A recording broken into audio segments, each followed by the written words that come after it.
World top rankings ఉన్న యూనివర్సిటీస్లో ఎలాంటి IELTS రాయకుండా ఫ్రీ ఎడ్యుకేషన్ అండ్ స్కాలర్షిప్ అందుకోవాలంటే కాంటాక్ట్ విదేశ్ కన్సల్ట్స్. నమస్కారం, వెల్కమ్ టు ఐ డ్రీమ్. నేను మీ విజిత. ప్రస్తుతం మనతో పాటు ఉన్నారు ప్రముఖ జ్యోతిష వాస్తు పండితులు బ్రహ్మశ్రీ తిరుపతి మూర్తి అవధాని గారు మనతో పాటు ఉన్నారు. ఇప్పుడు గురుగారితో మాట్లాడి అక్షయ తృతీయ విశేషాల గురించి తెలుసుకుందాం. నమస్కారం గురుగారు. ఓం శ్రీ మహాగణాధిపతయే నమః. గురుగారు, అక్షయ తృతీయ రాబోతోంది మే 10వ తారీఖున. కరెక్టేనా గురుగారు? ఆ రోజేనా? అయితే అక్షయ తృతీయ అనగానే అందరూ తెగ హడావిడి చేస్తుంటారు, బంగారం షాపులన్నీ కిటకిటలు ఆడుతూ. అవును, ఆయన చెప్పినట్టు నాగార్జున గారు చెప్పారని చెప్పి కళ్యాణ్ జ్యువెలర్లో కొంటూ, వెంకటేష్ గారు చెప్పారని చెప్పి మనపురంలో పెడుతూ ఉంటారు. అవును, ఆ రోజు కొనాలని కొంటారు, అవసరానికి పెట్టేస్తుంటారు, అంతే. అయితే గురుగారు, టాపిక్లోకి వస్తే, మామూలుగా అక్షయ తృతీయ అనగానే నా చిన్నతనం నుంచి కూడా నేను వింటున్నా, బంగారం కొనుక్కోవాలి. ఆ రోజు కనుక మనం బంగారం కొనుక్కుంటే మనకు కుటుంబం అనేది అభివృద్ధి చెందుతూ ఉంటుంది, లక్ష్మీదేవి మనకు ఎక్కువగా వృద్ధి కలుగుతుంది అని చెప్పి అంటుంటారు. నిజంగా ఆ రోజు ఏం చేయాలి గురుగారు? బంగారం కొనాలంటారా? తప్పకుండా.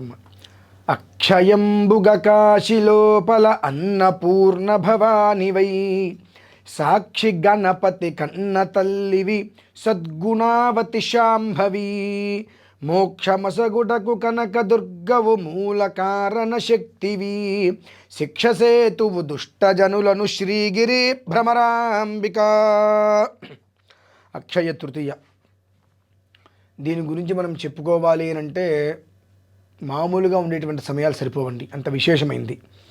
అయితే ఈ విశేషమైన అక్షయ తృతీయను కొంతమంది కలిసి లేనిపోయినవన్నీ పెట్టి భ్రష్టత్వం చెందించేశారు. అక్షయ తృతీయకి మూలం ఏమిటి అని అంటే, పితృప్రీతికరం యస్మాతు రజితం దుఃఖసాగరాత్ అనగా ఏంటంటే, పితృకు సంబంధించిన దోషాలు లాంటివి ఏవైనా కనుక ఉన్నాయి అన్నా ఆ దోషాల నుంచి పూర్తిగా నిర్వీర్యం అవ్వడమే కాకుండా, వంశం అనేటువంటిది శుక్లపక్షంలో చంద్రుడు ఏ రకంగా వృద్ధి చెందుతాడో ఆ రకంగా వృద్ధి చెందేటువంటి స్థితి అక్షయ తృతీయ. అక్షయము అంటే క్షయము కానటువంటిది. ఇది సామాన్యంగా ఉండేటువంటి కుటుంబాలకి, అలాగే ధాన్యాన్ని వృద్ధి చేసేటువంటి రైతులు, అంటే పాడి పంట అంటారు సార్, ఈ రెండిట్లకి కూడా అభివృద్ధి అనేటువంటిది అక్షయ తృతీయ నుంచి మొదలవుతుంది. దీన్ని చెయ్యవలసిన విధానాన్ని పూర్తిగా పక్కన పెట్టేసేసి మనం ఏది తోస్తే అది మనం చేసుకుంటూ వెళ్తున్నాము. నాకు తెలిసి నాకు ఇప్పుడు 39-40 వరకు వచ్చినాయి అనుకోమ్మ. నేను చదువుకునేటువంటి ఊరిలో అక్షయ తృతీయ వచ్చింది అంటే ఒక 4 రోజుల ముందు నుంచి చక్కగా ధాన్యం తీసుకొని, మరకం అని ఉండేది, ఇంత ఉండేది, ఇంట్లో 4 కిలోలు ఎంతో పట్టేవి ధాన్యం, అది పట్టుకొని చక్కగా ఒక పసుపు గుడ్డలో వేసేసుకొని, అప్పట్లో వాళ్ళు రాగి లేదంటే కనుక ఇత్తడి ఒక తాబేలు ఆకృతిలో పెద్దవి తయారు చేసేసి దాంట్లో పోసేసేవాళ్ళు. ఒక తాబేలు లాంటిది తయారు చేయించుకొని అందులో పోసేసుకునే వాళ్ళు, చక్కగా పోసేసుకొని మూత పెట్టేసుకొని రోజు ఇవాళ అక్షయ తృతీయ ఇవాళ మొదలుకొని రోజు ఆ అన్నం తినేటువంటి సమయంలో అన్ని వడ్లు ఒలుచుకునేవారు చక్కగా అందులోంచి తీసి ప్రతిరోజు తీసి ఏం చేయాలి వాటిని ఒలుచుకొని వాళ్ళు.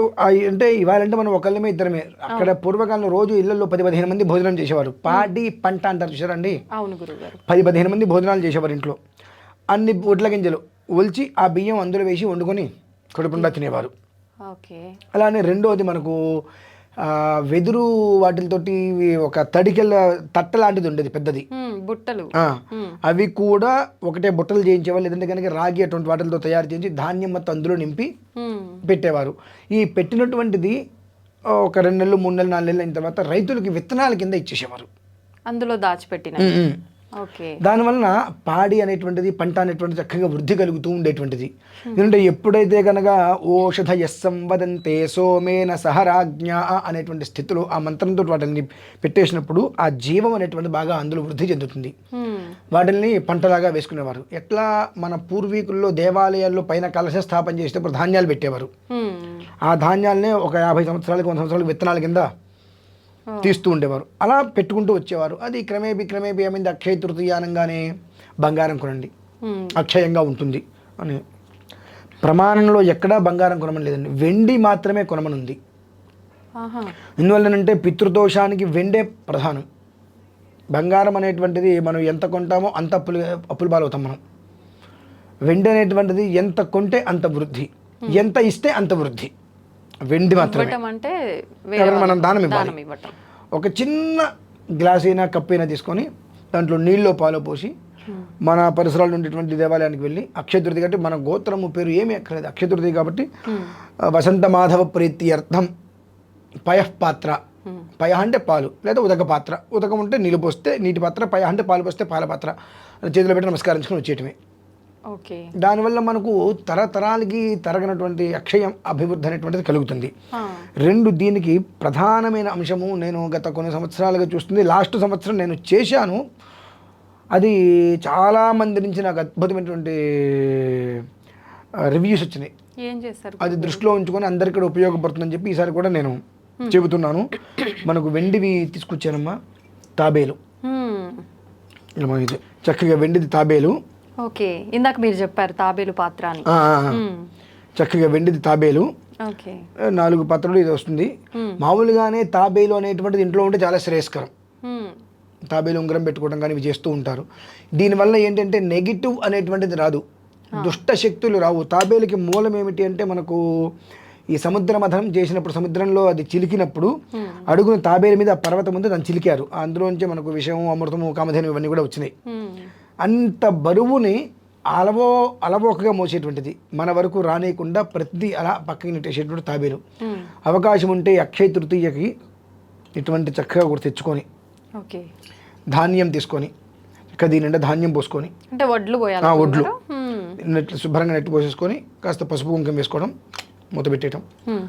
1 2 3 4 5 6 7 8 గంధం బొట్టు పెట్టేసుకొని దేవుడి గుట్లో పెట్టేసుకుంటే ఇట్లా.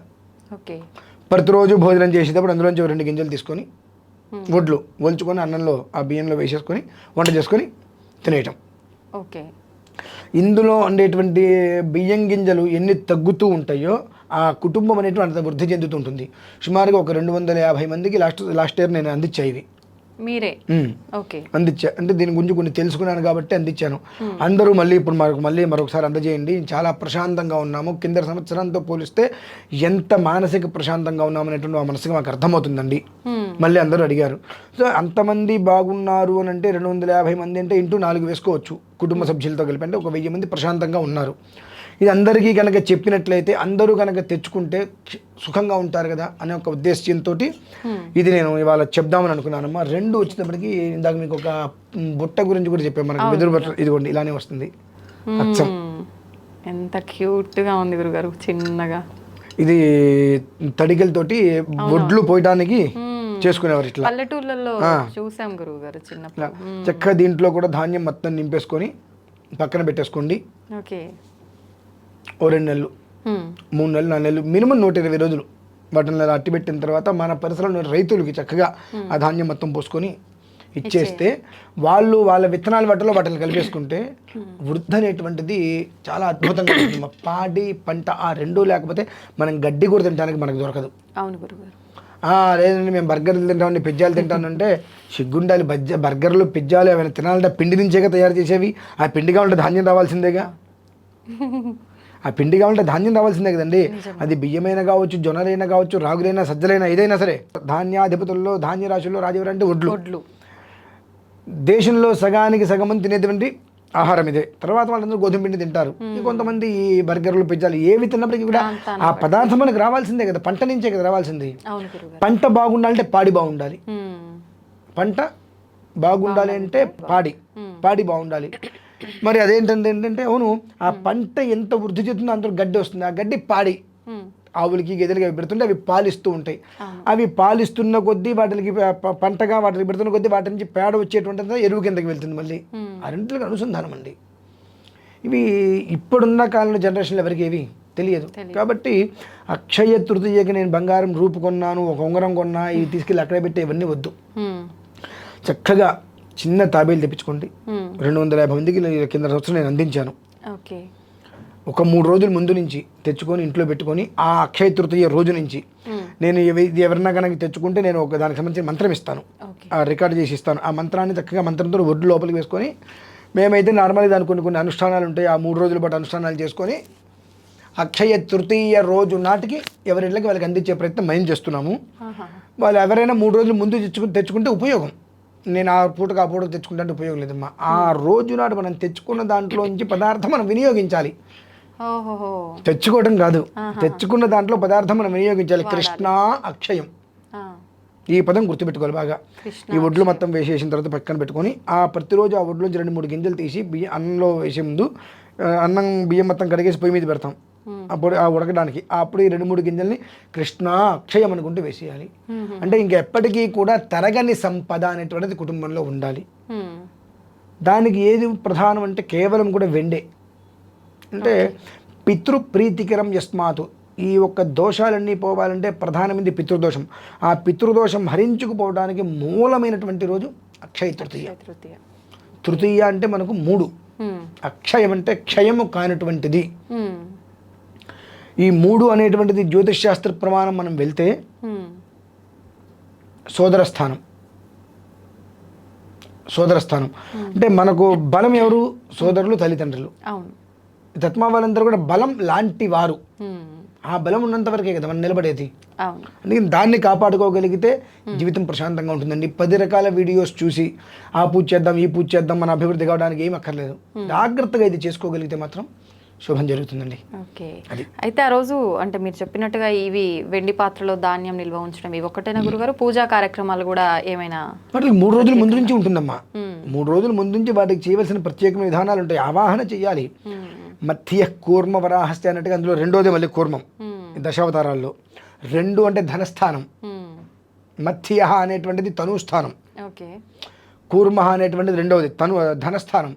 ధనస్థానంగా కూర్మాన్ని చాలా మనం గట్టిగా తీసుకుంటాం. అందుకని ఏ దేవాలయంలో చూడండి కూర్మాసనాలు ఎక్కువ ఉంటూ ఉంటాయి. శ్రీచక్రం పెట్టంటే దాని కింద కూర్మం ఉంటుంది, కూర్మం లేకుండా ఉండదు. రామేశ్వరం వెళ్ళండి, కన్యాకుమారి వెళ్ళండి, ప్రతి ఒక్క యంత్రానికి కూర్మం ఉంటుంది. అంటే కూర్మం అనేటువంటిది 1000 రెట్లు ఫలితాన్ని విశేషంగా మనకి ఇస్తుంది. ఒకసారి అనుకోకుండా కూడా కూర్మాన్ని పట్టుకుని ఓం నమః శివాయ అంటే 10,000 రెట్లు మనకి అది ఫలితం ఇస్తుంది. అటువంటిది అక్కడ కూర్చొని ప్రశాంతంగా మనం చేస్తే ఎంత ఫలితం ఇస్తుంది? అంత విశేషం కూర్మానికి మాత్రమే ఉంది, ఇంకా దేనికి లేదు. కనుక ఆ 3 రోజుల ముందు నుంచి ఆరాధన ఉంటుంది. 4వ రోజు అక్షయ తృతీయ అవుతుంది మనకు. ఆ అక్షయ తృతీయ ఈ మొదటి 3 రాత్రులు దానికి చేయాల్సిన అర్చనలు చేసుకుంటూ 4వ రోజు మధ్యాహ్నం భోజన సమయానికి ఆ పదార్థాన్ని వాడి కృష్ణ అక్షయం అంటూ ఆ భోజనం తినగలిగిన రోజు నాడు ఆ వృద్ధి అనేటువంటిది దినదినం మనం చూస్తామన్నాం. మన జీవితంలో కృష్ణపక్షం అనేటువంటిది చూడు మనం ఖచ్చితంగా ఎప్పుడు ఆ జన్మంతం శుక్లపక్షమే. అంటే కొంతమంది అడుగుతూ శుక్లపక్షం అంటే కోట్ల రూపాయలు వస్తాయని అంటే సిగ్గుండాలి ఆ మాట మాట్లాడటానికి. కోట్ల రూపాయలు వస్తాయి నేను చెప్పనమ్మా. కడుపు నిండా తిండి, కంటి నిండా నిద్ర, చేతి నిండా పని, ఈ 3 తృప్తిగా ఉంటాయి. నీకు అసంతృప్తి జీవితంగా ఉంటే దానికి ఎవరేం చేయలేరుగా. ఇవాళ నా ఇంట్లో అయ్యో బియ్యం లేదే అనేటువంటి స్థితి రాదు, నా చేతిలో రూపాయి లేదే అనేటువంటి స్థితి రాదు, ఇవాళ నాకు పని లేదే అనేటువంటి ఈ 3 లేకుండా అయ్యో నాకు నిద్ర పట్టట్లేదు, ఏదో అప్పులు ఉన్నాయనేటువంటి ఆలోచన రాదు. ఇవి లేకుండా ఉండే జీవితం తృప్తే కదా. నీకు కొత్త కొత్త కోరికలు, గొంతెమ్మ కోరికలు కోరుకుంటే అది అసంతృప్తి జీవితం. అప్పుడు నీకు ఎన్ని చేసినా ఉపయోగం లేదు. ఆ తృప్తి అనేటువంటి దీని ద్వారా మీకు వస్తుందమ్మా ఖచ్చితంగా. అది విషయం. అయితే ఈ బంగారం కొనడం ఇదంతా మనకు మనం ఏర్పాటు చేసుకుంది, నియమం లేదు. వెండి మాత్రమే ప్రధానం. అది కూడా అవకాశం ఉంటే మాత్రం కూర్మాన్ని తెచ్చుకోమనండి. తర్వాత ఇటువంటి బుట్ట చిన్నదైనా సరే ఇటువంటి బుట్ట కూడా తెచ్చుకొని కూర్మం అనేటువంటిది తెచ్చుకొని అందులో కనుక పోసుకోగలిగితే ఆ జన్మ సహస్రేషు సుఖంగా ఉంటారమ్మా. మరి ఇవి తెచ్చుకోవడం వీలు కాని వాళ్ళు గురువుగారు? వీలు కాకపోతే ఏముందమ్మా, వెండి షాపులో ఆర్డర్ ఇస్తే ఇస్తారు. నాకు ఇట్లా కావాలండి, ఇప్పుడు మనం వీడియోలో చూపించాం, ఆ ఫోటో తీసుకెళ్ళి వాళ్ళకి స్క్రీన్ షాట్ తీసుకొని నాకు ఇలాంటి తాబేలు బొమ్మ కావాలి అంటే వాళ్ళు చేసిస్తారు. ఇక కాదు కూడదు అంటే మనకి కాల్ చేసినా దానికి మనం ఏర్పాటు చేయవచ్చు. ఇవన్నీ ఏమొద్దు, మేము మామూలుగా ఇంట్లో పూజా విధానం ఏ రకంగా చేసుకోవాలి అలా కూడా అంటే ఫలితం ఉంటుందా అనుకునే వాళ్ళకైతే ఇప్పుడు కొన్ని రోజులు కొన్నిటికి ప్రత్యేకత ఉంటుంది. ప్రత్యేకత ఉన్న రోజు నీకు ఆ ప్రత్యేకతకే విశేషం. అవును, నేను మామూలుగా చేసుకుంటాను అంటే నువ్వేం చేస్తున్నావు, 5,000 పెట్టు 6,000 పెట్టు 1 గ్రాము కొనుక్కుంటున్నావు. అవును, 5,000-6,000 వేలు ఒకటి కొనుక్కో, జీవితకాలం నీకు ఇంట్లో ఉంటుంది, అది వృద్ధి చూపిస్తుంది కదండి. మనకు వృద్ధి కావాలా లేదంటే నిష్ప్రయోజనం కావాలా? మన ఇంటికి వచ్చేటువంటి వస్తువు మళ్ళీ బ్యాంకుకి వెళ్ళకూడదు, తాకట్టుకు వెళ్ళకూడదు. వెళ్ళకుండా ఉండేటువంటి వస్తువు కావాలి. ఎవరినైనా ఒకసారి గమనించండి, 10 సంవత్సరాల పాటు ఒక వస్తువు మన దగ్గర ఉంది, అనుకోకుండా ఇవాళ అది తాకట్టుకి వెళ్ళింది, ఆ జన్మాంతము అది మన దగ్గర మ్యాక్సిమం ఉండదు. మన దగ్గర డబ్బులు వస్తే విడిపిస్తాం, మళ్ళీ తాకట్టుకి వెళ్తుంది, అలవాటు పడిపోతుంది. అది బంగారానికి ఉన్నటువంటి అవలక్షణం ఏమిటి అంటే మన దగ్గర ఉన్నంతకాలం మన దగ్గర ఉంటుంది. కర్మకాలు ఎప్పుడన్నా బ్యాంకులో తాకట్టుకి వెళ్ళింది, రావడం బయటికి రావడం అంత తొందరగా రాదు. వచ్చినా మళ్ళీ మన దగ్గర అన్ని రోజులు నిలబొందదు, అది వెళ్తూనే ఉంటుంది. ఆప్షన్ ఏం లేదా గురుగారు అట్లా వెళ్లకుండా చేయడానికి? ఉన్నాయి 100 చెప్తాం. మనల్ని మనం కంట్రోల్ చేసుకోవడమే ఆప్షన్. ఓకే, మన సంపాదన ఎంత, మన వ్యవస్థ ఎంత, మనం ఎంతలో ఉంటే బాగుంటుంది అనేటువంటి మనల్ని మనం నిరోధించుకోవాలి, అదే ఆప్షన్. ఓకే, దీనికి ఏదో మంత్రం పెడితే నిలబడుతుందని అనే మాట పచ్చి అబద్ధం, ఏమీ లేదు. అంటే నా మనస్సు నాకు కంట్రోల్లో, నా బుద్ధి నా కంట్రోల్లో లేనప్పుడు ఎన్ని మంత్రాలు అంటే ఉపయోగం ఏముందండి? ఆ రెండు నా కంట్రోల్లో ఉంటే నా సంపాదన ఏంటో నేను ఆలోచించుకుంటా, అంతే అంతే కదండి. నిజం గురుగారు, అది విషయం. థ్యాంక్ యూ గురుగారు, చాలా మంచి విషయాలు తెలియజేశారు. అక్షయ తృతీయ మీద ఉన్న అపోహలనే చెప్పాలి, అవును, అవన్నీ కూడా ఈ వీడియో ద్వారా క్లియర్ అవుతాయని అనుకుందాం గురుగారు. Thank you.